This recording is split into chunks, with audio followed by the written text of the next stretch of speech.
Hey guys, welcome to Tutorial Guru. Today we'll be learning how to unmute stories on Instagram, and now let's dive right in. Now to unmute stories on Instagram, first open up your Instagram app, and before we proceed guys, make sure to subscribe to my channel because it gives me a lot of support and motivation.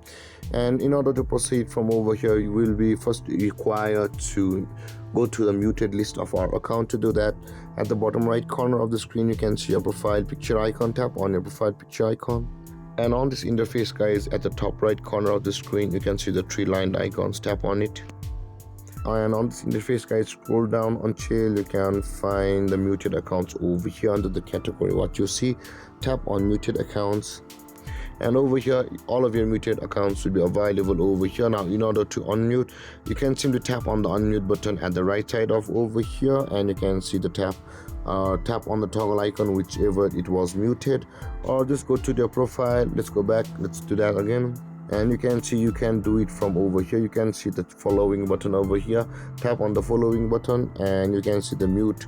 It has stories muted at the mute section. Tap on it and tap on the toggle icon. It will turn to gray and the stories will be unmuted. And this is how you can unmute stories on Instagram. And if you have any confusions or questions regarding the topic, feel free to comment in the comment section below, and don't forget to like, subscribe and hit that bell icon for more videos. Thank you for watching guys. Peace.